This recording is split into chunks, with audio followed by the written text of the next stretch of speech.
Hello, everyone. Welcome to yet another episode of Spilling Tea. I am your host, Tiffany Daniels. And, folks, apparently this came out, it just popped up for me for today, Thursday, May 27th, 2021. And yes, folks, we are taking a look at the Daily Mail. Please pray for me that my entire computer doesn't crash again because of all their pop-ups.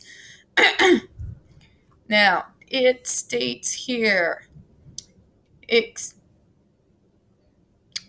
was just going to let it do its thing. Okay, exclusive. Johnny Depp's legal battle against the ACLU heats up as emails reveal nonprofit staff wrote AH's explosive domestic violence op-ed at the center of his $50 million defamation suit against ex-wife. So, I've gone over this in another video, the fact that we do now have evidence of two things. One, Muskie is the anonymous donor. Surprise, surprise, right? And number two, we have evidence the ACLU, we have this through emails, by the way, actually assisted in writing of the op-ed back in 2018. So let's go ahead and read this here. This is by Ben Ashford for thedailymail.com. A bitter defamation lawsuit is now brewing between Johnny Depp and the American Civil Liberties Union after new documents revealed the non-for-profit staff pinned the explosive domestic op-ed at the center of the actor's $50 million libel suit against ex-wife AH. Now, they do get something incorrect. It is a motion to compel. He is not suing the ACLU. It's just a motion to compel documents. So, just wanted to clear that up. A trove of emails seen by thedailymails.com suggest AH 35 had minimal input in the December 2018 article, which was written by an ACLU strategist then submitted to her for approval. The draft went through multiple legal revisions, with AH's lawyer anxious not to mention Deb 57 by name of a breach, a non-disclosure agreement in the former couple's $7 million divorce settlement. But when it appeared in the Washington Post, JD sued instead for libel, arguing the 1,000-word essay entitled I Spoke Up Against Sexual Violence and Faced Our Culture's Wrath was a clear reference to their failed marriage and falsely labeled him an abuser.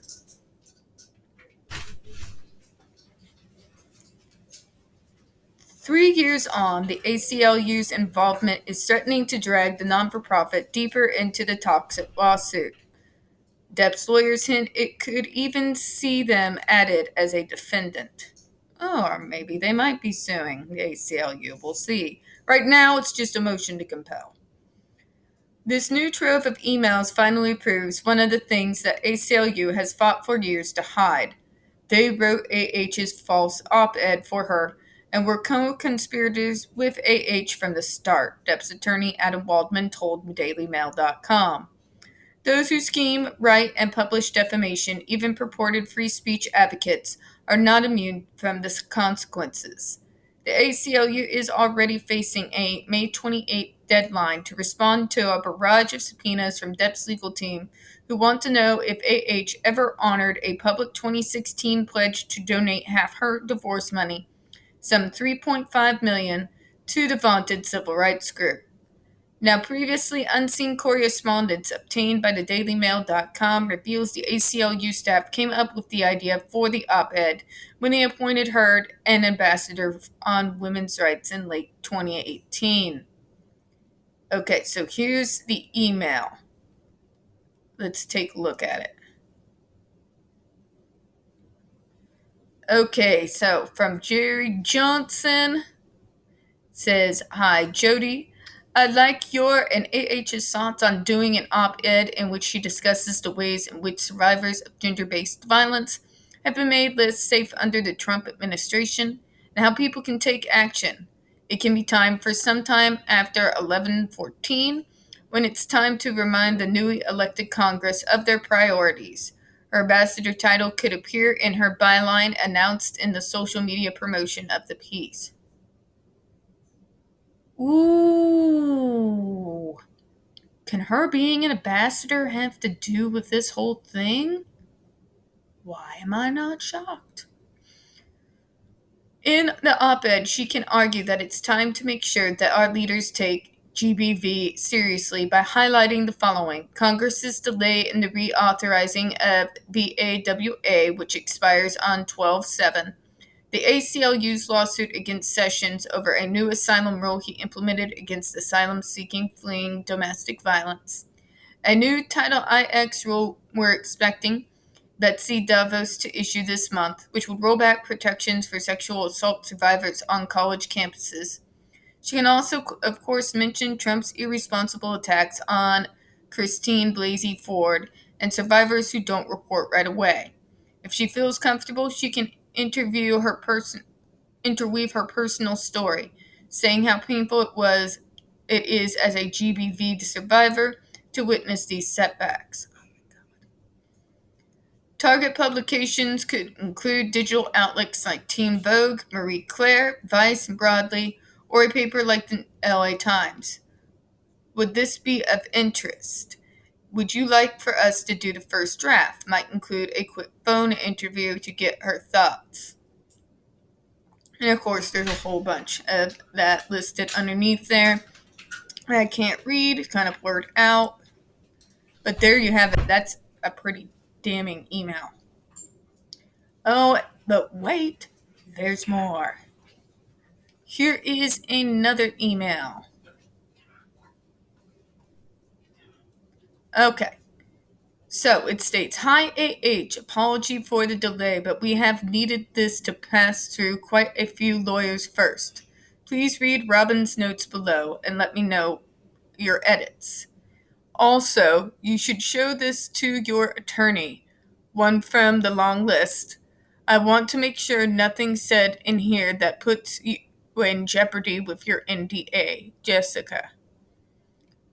And look at this here. There's Robin again. "Hi AH, hope your travels have been going great. It's such a total pleasure to talk with you.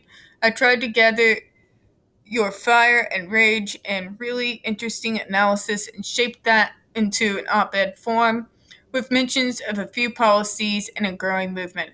I hope it sounds good to you. It's attached."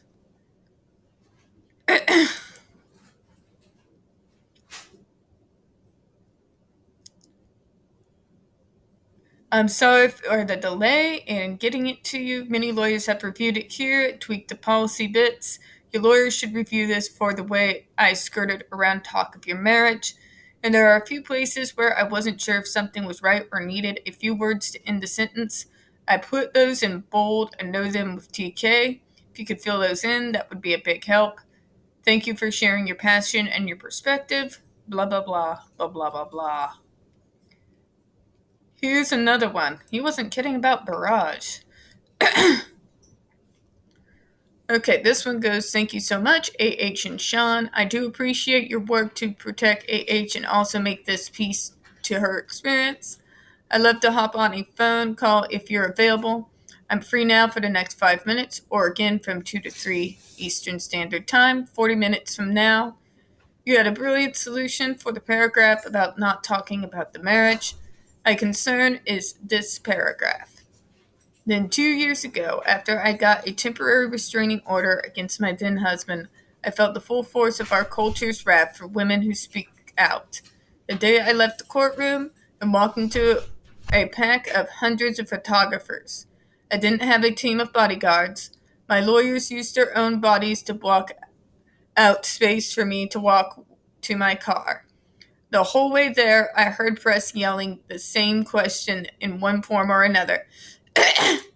Is it true you're making all this up? Could we cut words marriage, divorce, and restraining order and say this below? If we don't say something like, I became a public figure representing domestic abuse, the rest of the piece doesn't really make sense. It's not clear whether AH is talking about the abuse she witnessed as a child that was the pivotal moment that changed things for her, or why she knows about the institutions protecting accused perpetrators. Then 2 years ago, after I became a public figure representing domestic abuse, I felt the full wrath of our culture for women who speak out. Once I had to walk into a pack of hundreds of photographers, many of them yelling at the same questions in one form or another. Is it true you are making all of this up? Here's the whole piece in the latest form. The only changes are the third and fourth paragraphs. Thank you so much. Oh my goodness.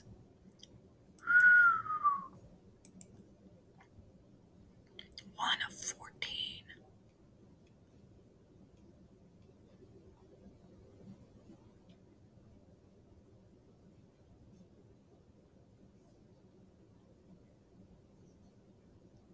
Oh my goodness. I'm guessing that was the whole op-ed there, which I'm not going to read because I don't want to vomit in my mouth. But yeah, look at all those emails. That's insane. Okay. Communication strategist Gary Johnson emailed AH's reps on November 6th proposing an article attacking the Trump administration for making the U.S. less safe for survivors of gender-based violence. She can also, of course, mention Trump's irresponsible attacks on Christine Blasey Ford and survivors who don't report right away. If she feels comfortable, she can interweave her personal story, saying how painful it is as a GBV survivor to witness these setbacks, Johnson wrote. Would this be of interest? And if so, would you like for us to do the first draft? Might include a quick phone interview to get her thoughts, or would AH prefer to start it off? The essay was assigned to op-ed writer Robin Schulman, who sent AH a first draft on November the 29th. It was a total pleasure to talk with you. I tried to gather your fire and rage and really interesting analysis and shape that into op-ed form, she said.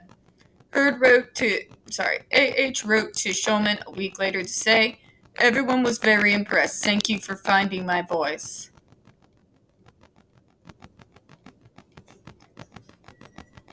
Her lawyer, Eric George, sounded a note of caution, however, striking out obvious references to Deb and warning that any mention of their disastrous 18-month marriage would land AH in court. Any reference at all to marriage or divorce, even to say either the word marriage or divorce and then to elaborate that you're not in fact talking about it, is a technical violation, he wrote. Would a reasonable ex or his lawyer object? Of course not. Will the opposing side that we're dealing with? Likely yes. AH and Schulman were keen to mention how the Aquaman actress sought a restraining order after her breakup, but was similarly nixed. I think Eric's edits still get us a 95% of what you want. I say send it off and sick the torpedoes ahead. Sean T. Walsh, a head of AH's communications team, said in December 12th email. The op-ed was published on Washington Post website 6 days later and appeared in print the next day. Like many women, I had been harassed and sexually assaulted by the time I was of college age, the article read. But I kept quiet. I did not expect filing complaints to bring justice, and I didn't see myself as a victim. Then 2 years ago, I became a public figure representing domestic abuse, and I felt the full force of our culture's wrath for women who speak out. 3 months later, Depp filed for defamation in Fairfax County, Virginia, where the Post is printed, saying the article wrecked his reputation and got him booted from the role of Captain Jack Sparrow, obviously, amongst other horrible things. God, I hate that woman. The actor is fighting an uphill battle to salvage his reputation after Britain's High Court last year rejected a separate defamation claim against the Sun newspaper over a 2018 article labeling him a wife-beater, ruling Herod's allegations of abuse were substantially untrue. Friends say he's determined to fight and won't contemplate settling the Virginia case, which accuses AH of creating a hoax account of being a domestic abuse survivor to boost her career. In her own filings, AH does not claim to be the sole author of the op-ed, stating that she wrote it with the assistance and advice of others. She says the op-ed speaks for itself and maintains her allegations of domestic violence are true. AH's legal team has asked a judge to toss the case, arguing Depp's arguments were dismantled in the earlier London proceedings. They also have countersued for $100 million, cataloging the years of alleged abuse she suffered at the hands of the monster, and accusing Waldman of smearing her in the media. Oh my God, she's so full of crap. All the evidence has already been fully considered and decided in a legal action brought by Mr. Depp, who presented his evidence in a 3-week trial before a judge in the London High Court, Heard's attorney Ellen Charleston-Bertahoff said in a statement. You lied about the charities? Oh my... Yeah.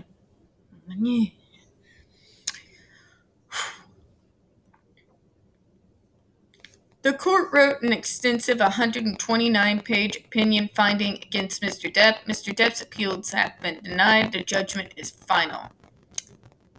AH and Depp met a decade ago on the set of The Rum Diary back and married 4 years later before a now infamous blowout fight ended their marriage in May 2016. They agreed to a $7 million divorce settlement in August of that year when AH vowed to give the windfall to charity, splitting it between ACLU and the Children's Hospital Los Angeles. Back in January, however, DailyMail.com revealed correspondence between AH and hospital management suggesting she gave them only $100,000, way short of the promised $3.5 million gift. The ACLU was subpoenaed for the same information, but has thus far refused to cooperate with multiple subpoenas. AH's lawyer said she intended to fulfill her pledge eventually, blaming her expensive legal battles with Depp for the delay. The Virginia case won't go before a jury until next year because of a backlog of trials caused by the pandemic. A few things it also didn't mention, of course, is other than these emails showing that they helped write the op-ed, or the audios that came out that showed her as the abuser, not Depp. I mean, the evidence is on his side, and the fact that he had that much overwhelming evidence and her shoddy evidence was accepted as superior, God help us. God help us all. But anyways, though, folks, on the other end, this is particularly good news for GD supporters. We've got them dead to rights here. His lawyers have got them dead to rights. It is absolutely showing that the ACLU was far more involved than what was previously thought, in the fact that they actually had a hand. And now we have the actual documents, look at all this, that shows there was a lot of back and forth, and they assisted in basically smearing him to boost their Me Too movement. So it will be very interesting to see what comes of all of this as things continue on. Now, that is all we got for this afternoon, folks. Now, we don't get very many views on this channel. The few views that we do get do tend to get removed from time to time. So if you could, folks, please don't forget to hit that like button, hit subscribe, don't forget to hit the comments. I do appreciate your time this afternoon. As always, folks, we here at Smoking Tea hope you have a good one. Bye-bye.